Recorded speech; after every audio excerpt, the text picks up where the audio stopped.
दोस्तों, मैं आप लोगों को कुछ इंडस्ट्रियल ट्यूटोरियल्स के बारे में बताने जा रहा हूँ। जैसे कि आप लोग देख पा रहे होंगे, यहाँ पर टीपीएम है। टीपीएम के बारे में थोड़ा जान लें आप लोग। टोटल प्रोडक्टिव मेंटेनेंस, इसकी कुछ चीज़ें हैं। देखिए यहाँ पर फोकस्ड इम्प्रूवमेंट 9 पिलर्स हैं इसके। ऑटोनोमस मेंटेनेंस है, प्लान्ड मेंटेनेंस है, एजुकेशन एंड ट्रेनिंग है, अर्ली इक्विपमेंट मैनेजमेंट है, क्वालिटी मेंटेनेंस है, सेफ्टी एंड एनवायरनमेंट है, टीपीएम इन द ऑफिस। ये इसकी 9 पिलर्स, ये 1 2 3 4 5 6 7 8 पिलर्स है, सॉरी 8 पिलर्स। और डेफिनेशन जैसा कि आप देख रहे हैं, डेफिनेशन एंड ओरिजिन क्या है इसका। An approach to equipment maintenance that aims to achieve a perfect production process by increasing productivity, efficiency and safety. TPM is invented in 1971 by Shiichi Nakajima in Japan. मतलब an approach equipment, मतलब ये एक approach है equipment को maintenance करने का, that aims to achieve a perfect production, मतलब एक अच्छा परफेक्ट प्रोडक्शन प्राप्त करने के लिए प्रोसेस बाय इंक्रीज प्रोडक्टिविटी, जो कि प्रोसेस पर प्रोडक्टिविटी को इंक्रीज़ करता है, एफिशिएंसी को बढ़ाता है और सेफ्टी को बढ़ाता है। और टीपीएम जो है 1971 में इन्वेंट किया गया था, खोजा गया था शियाची नाकाजिमा के द्वारा, जो कि जापान के हैं। अब देखिए वाई वी नीड इट, हमें इसकी क्या ज़रूरत है। Number 1, to reduce unplanned maintenance time.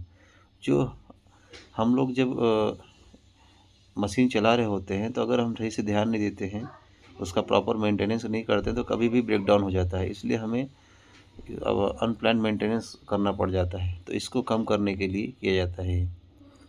Number 2, to create a safer working environment, मतलब एक अपना जो वर्किंग इन्वायरमेंट है सेफ बनाने के लिए। To increase quality output, quality हमारी अच्छी आनी चाहिए। Number 4, to prove an impact, मतलब इम्पैक्ट को प्रूव करने के लिए, है ना। To avoid wastage in a quickly changing economic environment, ना वेस्ट को अवॉइड करके और इकोनॉमिक इन्वायरमेंट जल्दी को मतलब अच्छा प्रॉफिट कमाने के लिए एक इन्वायरमेंट क्रिएट होता है इससे। To producing goods without reducing product quality, मतलब आपको प्रोडक्ट बनाना है, अच्छे प्रोडक्ट बनाना है, प्रोडक्ट क्वालिटी को कम किए बिना, मतलब विदाउट कंप्रोमाइजेशन ऑफ क्वालिटी, प्रोडक्शन को हमें इंक्रीज करना है। इंक्रीज प्रोडक्टिविटी एंड ओईई, 7वां नंबर है, मतलब ओईई और प्रोडक्टिविटी को बढ़ाना है। ओईई का मतलब होता है ओवरऑल इक्विपमेंट इफेक्टिवनेस। तो 8वां नंबर है, to increase operator morale high, मतलब अगर इसको हम करते हैं तो इससे हमारे जो ऑपरेटर्स होते हैं उनका मोरल बहुत हाई होता है, मोरल बहुत हाई होता है। अब देखिए टीपीएम के गोल्स क्या हैं। नंबर 1 है जीरो अनप्लान्ड फेलियर्स, मतलब आपको जो भी बिना बताए जो फेलियर्स होते हैं उनको जीरो कहा जाता है। Number 2, zero product defects, defects कम आएंगे जो कि जीरो हो जाते हैं, पूरी तरह से डिफेक्ट्स को कम कर दिया जाता है। जीरो एक्सीडेंट, मतलब नंबर 3, एक्सीडेंट जीरो हो जाता है, कोई एक्सीडेंट होने का चांस नहीं रहता। TPM 8 pillars with example. Number 1 example है ऑटोनोमस मेंटेनेंस। इसमें क्या बताया है कि operators monitor the condition of their on equipment and work areas, मतलब इसमें बताया गया है कि जो ऑपरेटर की है जिम्मेदारी, वो अपने वर्किंग कंडीशन को और जो उसके जो इक्विपमेंट्स हैं और वर्क एरियाज है उसका खुद जिम्मेदार होगा। Process and machine, number 2 process and machine improvement. इसमें क्या होता है, team leaders collect information from operators and then prioritize preventive maintenance and improvements. इसमें क्या होता है, जो हमारे लीडर्स होते हैं, मैनेजर्स होते हैं, सुपरवाइजर्स होते हैं, ये ऑपरेटर्स और सेटर्स से इन्फॉर्मेशन कलेक्ट करते हैं कि क्या क्या कमियां हैं, क्या क्या इंप्रूवमेंट करना है। तो उससे वो प्लान करते हैं कि भाई प्रिवेंटिव मेंटेनेंस किस चीज़ के लिए प्रायोरिटाइज करना है और इंप्रूवमेंट क्या करना है। नंबर 3 है प्रिवेंटिव मेंटेनेंस। इसमें क्या होता है, operators and team leaders share preventive maintenance task and schedules. इसमें क्या होता है, ऑपरेटर और जो टीम लीडर्स होते हैं आपस में एक दूसरे को शेयर करते हैं टास्क और शेड्यूल्स के बारे में, जो कि टाइमलाइन तय किया जाता है। नंबर 4 है early management of new equipment, मतलब इसका मतलब होता है कि पहले से ही न्यू इक्विपमेंट जो होंगे, नए इक्विपमेंट क्या चाहिए, उसकी पहले से मैनेजमेंट कर ली जाती है। Team leaders prepare a plan for parts of equipment life cycles on the basis of maintenance reports, मतलब हमारे टीम लीडर्स होते हैं मेंटेनेंस की रिपोर्ट्स के अकॉर्डिंग ये इक्विपमेंट्स की लाइफ साइकिल, मतलब लाइफ को एनालाइज करते हैं कि भाई कौन सा टूल कितनी लाइफ बाकी है, कितना लाइफ है उसका, उसके हिसाब से वो ऑर्डर करते हैं। नंबर 5 है प्रोसेस क्वालिटी मैनेजमेंट। इसमें क्या होता है, team leaders inform the operator to check equipment machine value in a fixed interval of time so as to measure that values are within standard values. इसमें कहने का मतलब ये है कि जो हमारे टीम लीडर्स होते हैं ऑपरेटर्स को इन्फॉर्म करते हैं check equipment machine value in fixed interval, मतलब समय समय पर इक्विपमेंट को चेक करते रहना चाहिए, मशीन की वैल्यू चेक करते हैं of time series to measure that values are within, मतलब ताकि जो स्टैंडर्ड्स के अंदर हों की value. Administrative work managers prioritize data from the first 5 pillars and share outcomes with team leaders and work areas. हमारे जो मैनेजर होते हैं प्रायोरिटाइज करते हैं डाटा के अकॉर्डिंग, और इसके जो 5 पिलर्स हैं और उनके जो रिजल्ट्स मिलते हैं इनको करने के बाद वो टीम लीडर्स और वर्क एरियाज पे शेयर करते हैं। Education and training is given to operators to upgrade their skills, मतलब जो ये एजुकेशन ट्रेनिंग होता है ऑपरेटर्स की स्किल्स को बढ़ाने के लिए दिया जाता है, क्रिएट हाई मोरल और मोरल हाई करने के लिए, so they can perform all required functions effectively and independently. ऐसा करने से जो हमारे ऑपरेटर्स वर्कर्स होंगे काम को बहुत अच्छे से इफेक्टिव तरीके से करेंगे और इंडिपेंडेंटली, मतलब बिना किसी के सहारे कर लेंगे।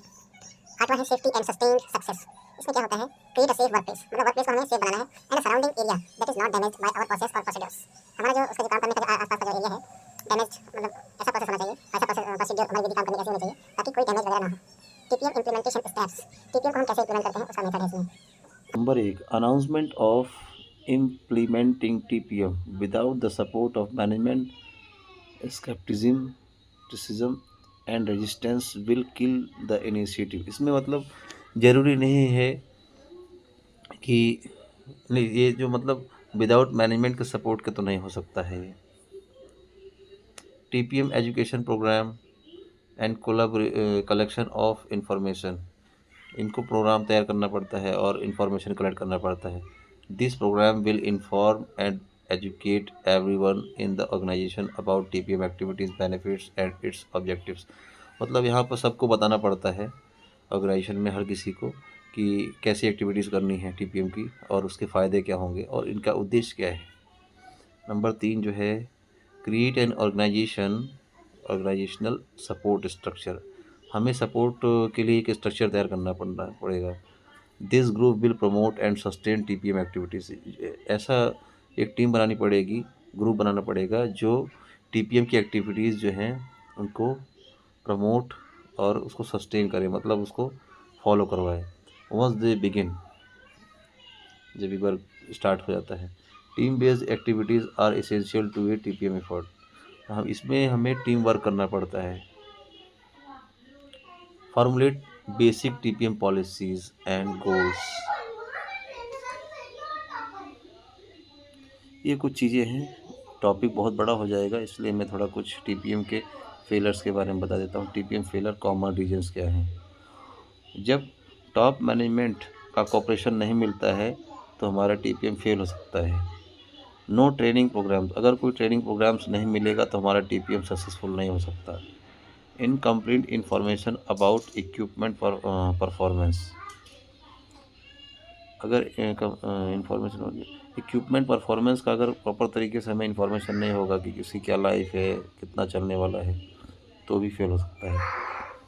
नो प्रिवेंटिव मेंटेनेंस प्रोग्राम, अगर कोई प्रिवेंटिव मेंटेनेंस का कोई प्रोग्राम नहीं बनाया जा रहा है, मतलब PM करने का डेली बेसिस पे, तो भी फेल हो सकता है। No communication skills of the TPM coordinator, जो लोग TPM को कोऑर्डिनेट कर रहे हैं, मतलब ऑर्गेनाइज कर रहे हैं, अगर उनमें कम्युनिकेशन गैप होगा, है ना, स्किल्स नहीं होगा कम्युनिकेट करने का, आपस में एक दूसरे को इन्फॉर्मेशन पहुंचाने का, तो भी फेल हो जाएगा। नो प्रॉपर फॉलोअप, अगर कोई प्रॉपर तरीके से फॉलोअप नहीं ले रहा है, उसको कोई मतलब उसका कोई रिजल्ट नहीं है, आउटकम्स नहीं ले रहा है, लापरवाही कर रहा है, तो भी ये सक्सेसफुल नहीं हो पाएगा। धन्यवाद दोस्तों, ये TPM के बारे में पूरी जानकारी बताई है मैंने। आशा करता हूँ आप लोगों को बहुत अच्छा लगा होगा, समझ भी आया होगा।